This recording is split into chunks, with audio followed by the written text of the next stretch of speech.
안녕하세요. 3월 25일 말씀으로 시작하는 아침 진한욱 목사입니다. 그리스도 중심 성경 읽기 사무엘상 21장에서 24장까지고요. 오늘 묵상 구절은 사무엘상 21장 10에서 15절입니다.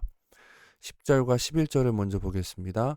그날에 다윗이 사울을 두려워하여 일어나 도망하여 가드왕 아기스에게로 가니 아기스의 신하들이 아기스에게 말하되 이는 그의 땅 왕 다윗이 아니니까 무리가 춤추며 이 사람의 일을 노래하여 이르되 사울이 죽인 자는 천천히요 다윗은 만만이로다 하지 아니하나이까 한지라.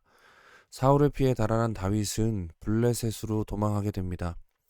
가드는 그가 물리친 골리앗의 고향이었습니다. 그럼에도 다윗은 자신의 목숨을 부지하기 위해 블레셋을 택하였습니다. 아마도 사울이 블레셋과 대치 중이었기에 적의 적은 같은 편이 될 수 있다라고 여긴 것 같습니다. 그러나 그것은 다윗의 착각이었습니다. 가드 사람들은 다윗을 선명하게 기억하고 있었습니다. 그에 의해 골리앗을 비롯하여 자신들의 군대가 처참히 패배했음을 잊지 않고 있었던 것입니다. 다윗은 살기 위해 가드로 갔지만 거기서 죽을 위기를 맞게 됩니다. 다윗의 판단이 잘못되었던 것입니다. 12절부터 15절까지를 보겠습니다. 다윗이 이 말을 그의 마음에 두고 가드왕 아기스를 심히 두려워하여 그들 앞에 그의 행동을 변하여 미친 채하고 대문짝에 그적거리며 침을 수염에 흘리매 아기스가 그의 신하에게 이르되 너희도 보거니와 이 사람이 미치광이로다. 어찌하여 그를 내게로 데려왔느냐. 내게 미치광이가 부족하여서 너희가 이 자를 데려다가 내 앞에서 미친 짓을 하게 하느냐. 이 자가 어찌 내 집에 들어오겠느냐 하니라. 다윗은 살기 위해 미친 척 연기를 하였습니다. 고대 사회는 미친 사람을 건드리면 부정탄다는 식의 생각이 있었던 것 같습니다. 아니면 아기스 왕이 다윗의 모습이 너무 처량하여서 불쌍히 여기고 돌려보내준 것인지도 모르겠습니다. 어찌되었건 다윗은 겨우겨우 목숨을 부지합니다. 다윗은 말로 할 수 없는 수모를 당했습니다. 다윗은 비참한 가운데 놓였습니다. 만약 우리가 이와 같은 수모를 당했다면 어떤 마음이 들었을까요? 사실 살면서 이 정도까지는 아니라 하더라도 우리 삶을 유지하기 위해 억지로 비위를 맞추거나 수치를 견뎌야 하는 일들이 있습니다. 시편 34편 1절과 2절 그리고 18절과 19절을 함께 보겠습니다. 내가 여호와를 항상 송축하며 내 입술로 항상 주를 찬양하리이다. 내 영혼이 여호와를 자랑하리니 곤고한 자들이 이를 듣고 기뻐하리로다. 여호와는 마음이 상한 자를 가까이 하시고 충심으로 통회하는 자를 구원하시는도다. 의인은 고난이 많으나 여호와께서 그의 모든 고난에서 건지시는도다. 시편 34편은 다윗이 아비멜렉 앞에서 미친 채 하다가 쫓겨나서 지은 시라는 제목이 붙여 있습니다. 여기서 아비멜렉은 아기스를 가리킵니다. 시편 34편의 고백은 사무엘상 2장 10절 이후의 사건 뒤에 다윗의 심정을 나타내주는 것인 거죠. 그런데 여기서 다윗은 하나님을 찬송하고 있습니다. 심지어 하나님을 자랑한다라고 합니다. 미친 척해서 겨우 빠져나온 뒤에 한 고백이 어떻게 자랑이 될 수 있을까요? 이 시편은 다윗이 잘못된 판단을 한 뒤에 무엇을 깨닫게 되었는지를 잘 가르쳐 줍니다. 다윗은 어리석은 결정을 하였습니다. 그러나 하나님께서는 그를 포기하지 않으시고 오히려 그의 상황을 통해서 중요한 사실들을 깨우치게 하십니다.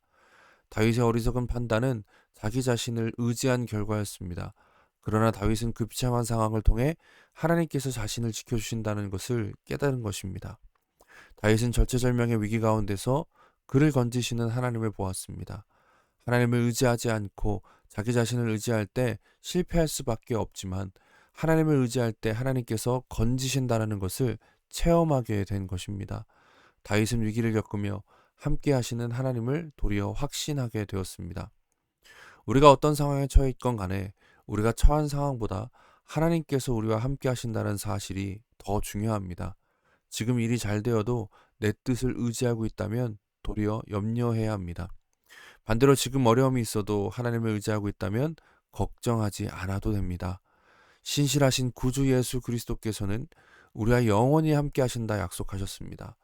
그리스도로 말미암아 하나님께서는 언제나 내 편이 되어 주십니다. 그래서 신자는 자신을 스스로 망하게 할 수 있는 선택을 할 수 없습니다.